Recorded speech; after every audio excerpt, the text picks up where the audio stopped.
有人说，俄罗斯这艘航母干脆改成博物馆好了，不仅能节省资金，还能通过展览获得一些收益，给前线俄军补贴一下。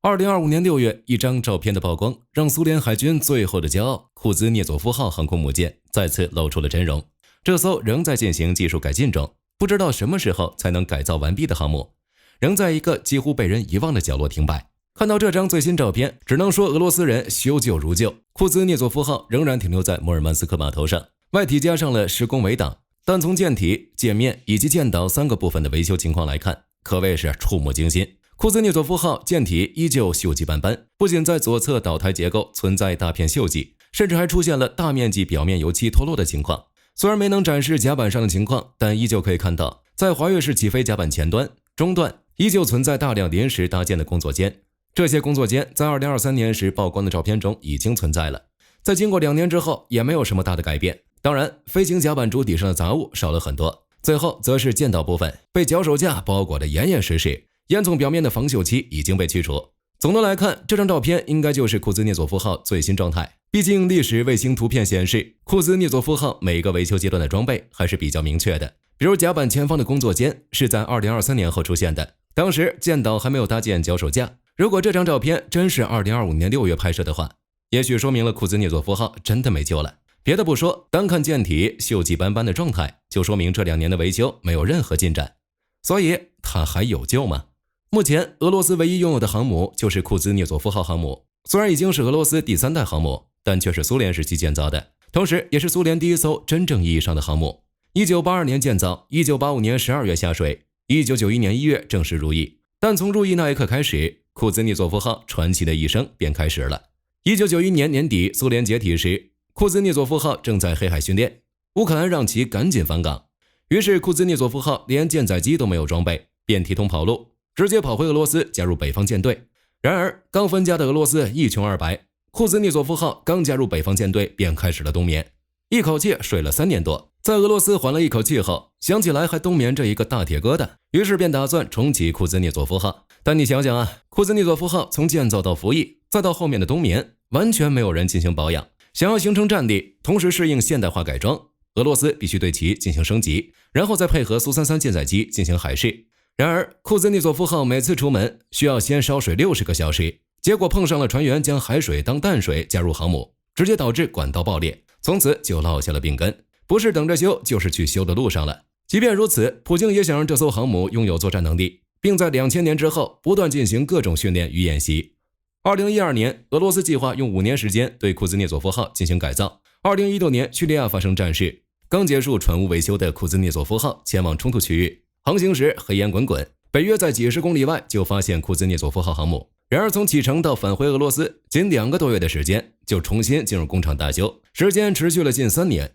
外界戏称库兹涅佐夫号充电5小时，通话1分钟。同时俄罗斯媒体也无奈地表示，奇迹并未出现。得益于苏联海军与俄罗斯海军糟糕的后勤保障，库兹涅佐夫号在短短20多年的服役期内，主机、副机的状态就已经变得非常恶劣，同时航空作业系统也需要进行更换。根据规划，俄罗斯预计投入600亿卢布对库兹涅佐夫号进行大规模维修，希望能让其焕发生命力。根据公开资料，维修工程的核心是更换8台 KBF-4 增压燃烧锅炉和4台 TB-12 蒸汽轮机，整个维修工期为4年，将在2021年年中完成，然后重新回到北方舰队服役。若能顺利完成，库兹涅佐夫号的动力性能与续航能力将得到显著提升。一开始，库兹涅佐夫号的维修还顺利。2017年8月，更换锅炉与主机的工作正式开始，4台 KBF-4 锅炉送到了第35船厂的码头。2018年年中，就有人拍到被拆下来的多台几乎报废的旧国物。此后，库兹涅佐夫号便被拖入第35船厂的50号副船坞，开始对航母飞行甲板与水下部分进行改造。飞行甲板的面漆也被全部刮除，甲板上的管路也进行了重新安排部署。此时来说，在库兹涅佐夫号改造工程的第1年中，整体情况还不错，也算是顺利状态。然而命运在2018年10月30日给这位老将开了一个残酷的玩笑。50号副船坞突发断电事故，这座承载着航母维修希望的巨无霸在沉入水下时，100余吨的鹤嘴吊砸向飞行甲板，在甲板上凿开一个巨大的洞。无奈之下，第35造船厂只能将库兹涅佐夫号暂时拖到岸边，然后在厂区找到2个小型干船坞，将其拆解打通后搞出一个大坑，然后将航母拖入其中继续维修。就在等待重新进入干船坞的时刻，2019年12月，库兹涅佐夫号再次发生火灾，失火位置位于舰首锚链甲板以后的部分，过火面积高达上千平方米。这对于航母来说无疑是雪上加霜，如果没有第35造船厂的紧急反应，估计早就被烧成了空壳。这场火灾不仅造成了严重的物质损失，更让舰员们的士气跌到了谷底。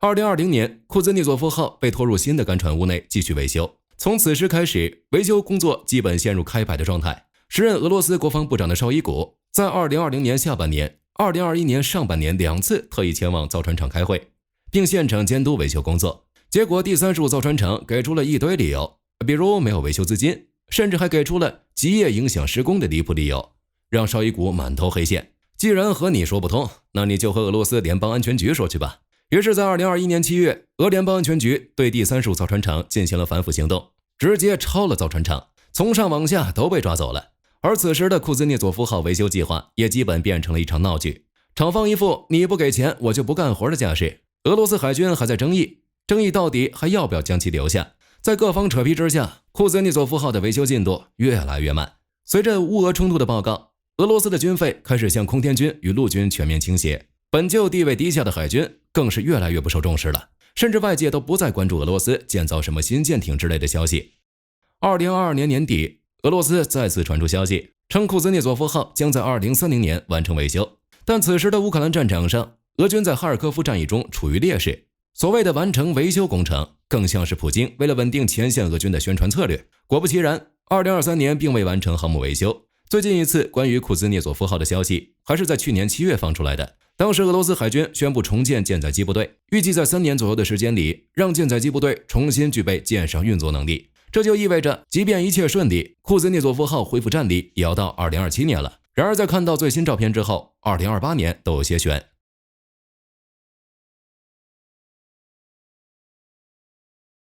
事实上，从库兹涅佐夫号服役历程来看，目前已经泡在水里40余年，服役期限也达到了30余年。以美国尼米兹航母为例，设计年限50年，首舰尼米兹号已经服役50年，美军计划在2027年将其退役。30余年的服役时间，即便对于尼米兹号航母来说，也已经处于服役后期了。要知道，美军为了确保尼米兹号航母长达50年的使用寿命，要求航母必须接受一项为期3到4年的重大维修计划，也就是中期加油综合大修。在这个过程中，除了为反应堆进行燃料加注以外，同时还将对航母上的多数系统进行全面升级与重建。反观俄罗斯，30余年的服役年限基本处于退役前夕了。毕竟师承苏联的俄罗斯海军在水面舰艇的维护保障能力本来就比较差，在苏联解体之后，一穷二白的俄罗斯海军也没有那么多的资金对库兹涅佐夫号进行有效维护，再加上北方舰队驻地的气候影响，所以理论上来说，库兹涅佐夫号可能还有10年寿命，但能再用个5年就已经谢天谢地了。更不要说在库兹涅佐夫号漫长的维护过程中，还经历了火灾、挨砸，说不定舰体强度早就受到了影响。所以火力军觉得库兹涅佐夫号航母已经走到了末路。事实上，库兹涅佐夫号航母的现状同样是俄罗斯海军装备维护体系所面临的挑战缩影。从基础设施短板到工业体系制约，再到资源配置优先级，每个环节都暴露了俄罗斯海军在装备维护方面的不足。首先，俄罗斯现有的基础设施短板是制约整个维修工程进度的关键因素。第50浮船坞的沉没不仅导致维修工程陷入停滞，同时也暴露了俄罗斯海军在关键维修设备储备方面的问题，替代方案的建设周期也长达数年。其次，工业体系制约同样是不可忽略的因素。造船厂的管理效率与反腐进程影响工程进度。2021年的专项整治导致管理层更迭，使得原本就混乱的维修工程更加雪上加霜。此外，俄海军在舰载机部队训练方面的困境，同样反映了维保系统方面的不足。第279舰载航空兵团苏33战机已转场陆基机场超7年，飞行员资质维持面临实际困难，这无疑让库兹涅佐夫号的未来更加迷茫。